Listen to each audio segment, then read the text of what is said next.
आदरणीय समभाग गुंतवणूकदारांनो नमस्कार। ठाणे महाराष्ट्र येथून मी सत्यजित अभयकुमार शहा। आजचा जो विषय आहे हा मोठाच व्हिडिओ करायला लागणार, त्याच्यामुळे मी मोठा व्हिडिओ करतोय। आजचा विषय अगोदर म्हणजे आजचं शीर्षक व्हिडिओचं शीर्षक अथवा विषय काही फरक पडत नाही, इंग्रजीमध्ये successful selection of a share, मराठीत एका समभागाची यशस्वी खरेदी। समभाग गुंतवणूकदार मित्रांनो, तुम्हाला आठवत असेल काही दिवसापूर्वी अथवा काही आठवड्यांपूर्वी मी एक मोठा व्हिडिओ टाकला होता, ज्याच्यामध्ये मी उदाहरण स्पष्ट करून दिलं होतं। त्यावेळेला मला औद्योगिक म्हणजे वाहन क्षेत्रातील एक समभाग घ्यायचा होता। तेव्हा माझ्याकडे दोन समभाग माझ्या डोळ्यासमोर होते। एक समभाग होता जो त्याची आस्थापना भारतातली सगळ्यात मोठी चारचाकी वाहनं बनवणारी ती आस्थापना आहे। त्याचा मी अभ्यास केला होता, पण ते मला आवडली नव्हती, पण अनेकांकडे आहे भारतात हे मला माहिती आहे। आणि दुसरी जी माझ्या डोळ्यासमोर होती ती दुचाकी बनवणारी आणि अतिशय वेगाने पुढे जात असलेला तो समभाग होता। त्यावेळेला मी तो म्हणजे पहिला जो होता त्याचा अंदाजे 525 भाव होता, म्हणजे वाहन क्षेत्रातली म्हणजे चारचाकी वाहन क्षेत्रातली, आणि दुसरी जी दुचाकी होती त्याचा बहुतेक 550 होता। तर मी त्यातल्या 550ला निवडलेलं, आणि ही घटना आहे अंदाजे मार्च 2022। त्याच्यानंतर मी जो निवडलेला तो घेत गेलेलो। आता कसं झालंय, तेव्हा एकाचा 525 अंदाजे आणि एकाचा 550। आता मी तुम्हाला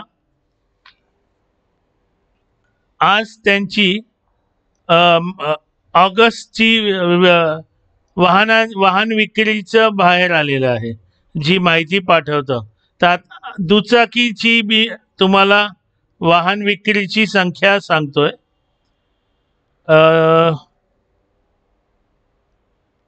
मग पहिलं त्यांनी दिलंय त्या दुचाकी वाहन बनवणाऱ्या आस्थापनेने या महिन्यात ऑगस्ट 2025ला मागच्या वर्षीच्या ऑगस्ट 2024 पेक्षा 30% वाढ केली आहे वाहन विक्रीमध्ये। अतिशय सुंदर, 30% वाहन विक्री वाढली। त्याच्यानंतर आता त्यांनी ते सगळं कुठल्या प्रकारचे कितीने वाढले हे सगळं दिले, विश्लेषण दिले। आता त्यांनी सांगितले दुचाकी 30% वाढली ऑगस्ट 24 पेक्षा ऑगस्ट 25ला। त्याच्यानंतर डोमेस्टिक टू व्हीलर्स म्हणजे भारतात विकल्या गेलेल्या दुचाकी 28% वाढले ऑगस्ट 24 पेक्षा ऑगस्ट 25ला। त्याच्यानंतर मोटरसायकलमध्ये 30% वाढ झाले, म्हणजे ऑगस्ट 24 पेक्षा ऑगस्ट 25ला 30% वाढ झालेली आहे। आणि स्कूटर या विभागात ती वाढ 36% झाली आहे, म्हणजे ऑगस्ट 24 पेक्षा ऑगस्ट 25ला। त्याच्यानंतर इलेक्ट्रिक व्हेकल म्हणजे आजकाल आपल्यालाही माहीत असेल दुचाकी 3 चाकी याच्यात पण EV आले आहेत, म्हणजे इलेक्ट्रिकल व्हेकल्स आलेले आहेत। तर EV मध्ये या वर्षी अंदाजे 5 का 6% वाढ झालेली, आणि मागच्या ऑगस्ट पेक्षा या ऑगस्टमध्ये त्याचं ही एक कारण आहे। कारण जे चायनामुळे जे मॅग्नेटची उपलब्धता कमी झालेली आहे, कारण चायनाने द्यायला नकार दिलाय बाकीच्यांना, म्हणजे चायना निर्यातीसाठी त्यांनी मनाई केली, म्हणजे जगात कोणाला मिळू नये अशी त्यांची भावना आहे, इच्छा आहे। त्याच्यामुळे ह्या EV म्हणजे दुचाकी EVला त्यांना मॅग्नेट्सचं दुर्भिक्ष्य झालं, म्हणजे शॉर्टफॉल झाला. तर त्याच्यामुळे EVचा जो सेल म्हणतो आपण ज्याला, किंवा विक्री, ती म्हणावी तशी झाली नाही. असं तेवढ्याने काय होत नाही. आता इंटरनॅशनल बिझनेस म्हणजे आता जागतिक स्तरावरचा त्यांच्या व्यवसायात किती वाढ झाली आहे, तर त्यांनी काय लिहिलंय, टोटल एक्सपोर्ट्स म्हणजे त्यांचं एकूण निर्यात ऑगस्ट 24 पेक्षा ऑगस्ट 25ला 35% वाढली. आणि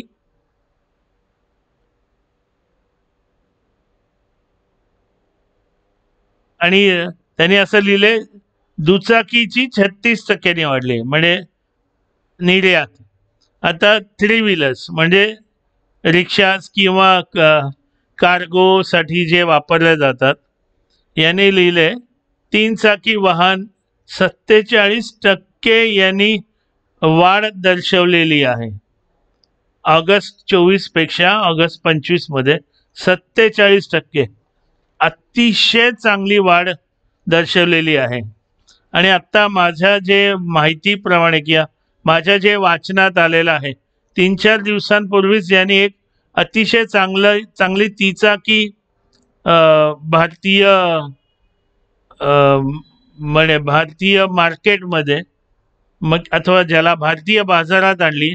आणि त्याचप्रमाणे एक EV स्कूटर पण आणली भारतीय बाजारात, आणि ती खूप चांगली आहे.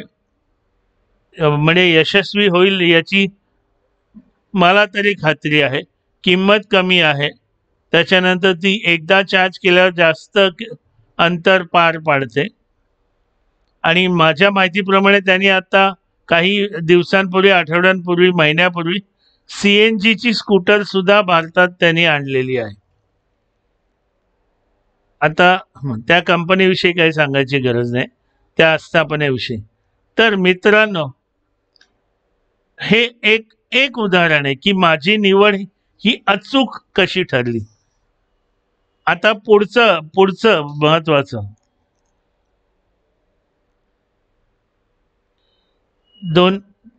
तेव्हा ती जी सगळ्यात मोठी वाहन 4 चाकी बनवणारी जी होती, तिची किंमत 525 होती. आणि मी जी दुचाकी सांगतोय त्याची किंमत 550 होती. पण आता काय झालंय ते मी तुम्हाला सांगतो.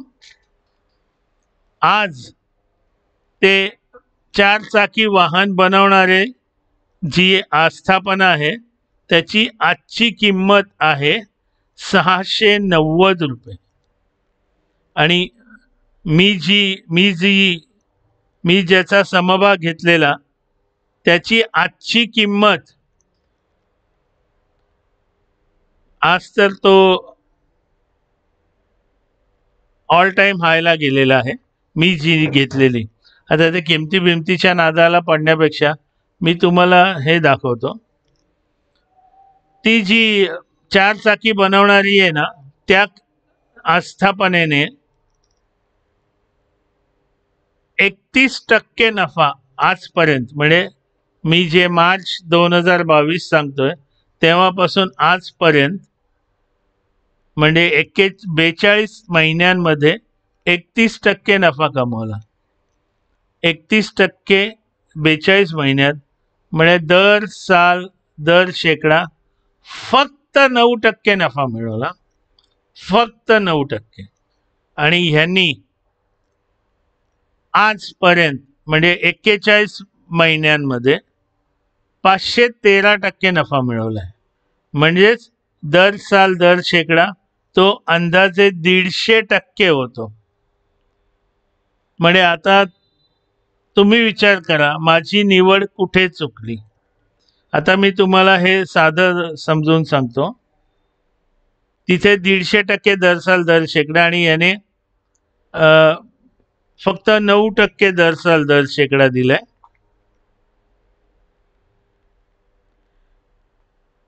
याचा अर्थ मी जी निवड केलेली आहे त्या समभागाने दुसऱ्यापेक्षा 1566% जास्त नफा दिलेला आहे. आणि ह्याच्यासाठी काय लागतं? थोडासा अभ्यास लागतो. आपण थोडं लक्ष केंद्रित करावं लागतं. दर महिन्याला ती विक्रीची संख्या बाहेर येत असते, त्याच्याकडे थोडं बघावं लागतं. आपण एवढा मजबूत फायदा नफा होत असेल आपल्याला, का नाही लागायचं? आणि मी मगाशी माझ्या शॉर्टमध्ये सांगितलं, मागे जेव्हा मी काही जणांना सांगत होतो की मी जेव्हा उदाहरण घेतो म्हणजे भविष्यात किती होईल काय होईल, तेव्हा मी 39% दर साल दर शेकडा पकडत असतो. पण इथे तर 39% नाही, इथे तर दर साल दर शेकडा मला 150%, आणि ते सुद्धा गेले 41 महिन्यात. म्हणजे 41 महिन्यानंतरही 150% झालंय. काय वाईट आहे हो? आणि मी कधी खोटं बोललो? आणि गुंतवणूकदार मित्रांनो, एक लक्षात ठेवा, मध्ये केव्हा युद्ध होतं किंवा असं काहीतरी होतं, किंवा एखादा अमेरिकेचा राष्ट्राध्यक्ष काहीतरी बरळतो, त्यावेळेला किमती येणारच ना, थोड्याफार कमी येणारच आहेत. किंवा आता समजा 1 वर्ष मध्ये भारताचं वाईट गेलं, समजा मी जो समभाग घेतलाय त्याने एका वर्षात चांगला नाही परतावा दिला, पण त्याच्या दुप्पट तिप्पट तो पुढच्या वर्षी देतो. लोकांना काय वाटतं, मी 39% म्हणालो की त्यांनी दरवर्षी 39 दिलं पाहिजे. असं कसं होईल? आता ते रेअर मॅग्नेट ते काही मिळालं नसेल तर त्याच्या विक्रीवर परिणाम होणार ना. तेव्हा हे उदाहरण म्हणजे मी कसं समभाग निवडतो हे कळण्यासाठी हे खूप चांगलं आहे. अहो, मी ज्या पद्धतीने समभाग निवडतो ती पद्धत अशी कोणी शिकवणार नाही हो तुम्हाला. हे तुम्ही एकमेकांना विचारा, तुमच्या गुरुंना विचारा, तुमच्या मित्रांना विचारा. तुम्ही ज्या बाकीच्या लोकांचं ऐकता ना, बायकोच्या मैत्रिणीच्या नवऱ्याचं, किंवा नवऱ्याच्या बायकोच्या नवऱ्याच्या बहिणीच्या नवऱ्याचं, किंवा शेजारच्याचं, असे तुम्ही ज्यांचे कोणाचे ऐकून कुठलेही समभाग घेताना डोळे बंद करून आणि नंतर रडत बसता एकांतात, त्या लोकांना विचारा ना, ते असा अभ्यास करतात का? ते म्हणतील आम्ही असं कधीच करत नाही हो अभ्यास वगैरे. आम्ही काय आपलं कोण काय बोललं तर उचलायचं, किंवा ते यूट्यूबवर बघायचं, किंवा ते इंस्टाग्रामवर बघायचं, ते टेलिग्रामवर बघायचं आणि करायचं गुंतवणूक. अरे का? मी परत सांगतो, आपल्याला देवानी मेंदू दिलाय विचार करायला. आपण स्वतःचा मेंदू वापरायचा का दुसऱ्याचा वापरायचा? आपल्या मुलाला कुठल्या शाळेत घालायचंय, त्याला पुढे इंजिनियर करायचंय का डॉक्टर करायचंय, हे आपण शेजारच्याला विचारणार का हो? आपण स्वतःच निर्णय घ्यायचा असतो ना. हे म्हणजे असं झालं, तुम्ही खानावळीमध्ये अथवा उपाहारगृहामध्ये जा, त्याने तुमच्या समोर ते सगळं पदार्थांची यादी आणून दिली, ज्याला मेनू कार्ड म्हणतात, तरी तुम्ही निवडताना काय करता? उजवीकडे बघता, डावीकडे बघता, समोर बघता, मागे बघता. अरे, तो डोसा खातोय, तो इडली खातोय, तो वडा खातोय, तो उत्तप्पा खातोय, त्याच्यातून तुम्ही निवडता. मग ती यादी कशाला मागवता, ज्याला मेनू कार्ड म्हणतात? तुम्हाला स्वतःचं डोकं नाही लावायचंय, यादीत बघून नाही सांगायचंय, समोरचं काय खातो ते बघून सांगायचं. मग तुम्ही स्वतः डोकं का नाही लावत? तेव्हा मित्रांनो, मतितार्थ समजून घ्या. मी काय कोणाला वाईट बोलत नाहीये. अशी साधी घटना असते हो. जर चुकून मी 4 चाकी घेतला असता तर मला दरवर्षी 9% मिळालं असतं फक्त. आणि तुम्ही म्हणणार 6.5 पेक्षा चांगलं आहे की 9. पण माझ्यासाठी माझं पोट मोठं आहे, मला 9% नाही भागत. मला 150% खूप आनंद, अत्यानंद आहे. तुम्ही एक छोटंसं गणित करा ना, 150% दर साल दर शेकडा मिळालं, आणि मग तुम्ही कंपाऊंडिंग इफेक्ट काय होतं एक्सेल मध्ये काढून बघा हो. आणि मी जे मागे किंवा नेहमी लोकांना सांगतो, 6,000 चांगल्या समभागात गुंतवले तर अंदाजे 20 किंवा 21 वर्षानंतर त्याचे 46 लाख होऊ शकतात. हे अगदी खरं आहे. तुम्ही 150% काढून बघा हो. 150 नको, 100% काढून बघा. दर साल दर शेकडा 46 लाख नाही, 146 लाख होतील 20 वर्षात. मी तर फक्त 39% घेतलंय. तेव्हा गुंतवणूकदारानं मला फक्त नका विचारू, नाव सांगा, आणि विचारायचं कसं, म्हाताऱ्या नाव सांग, खूप ऐकलं तुझं, खूप बडबड ऐकली. काय ही बोलायची पद्धत आहे? मराठी अतिशय चांगली भाषा आहे, अतिशय सोज्वळ, अतिशय चांगली भाषा आहे. आपल्या मराठीची का वाट लावतं? पण दुसऱ्याचं सगळं बघून करायचं असेल मग काय फायदा हो?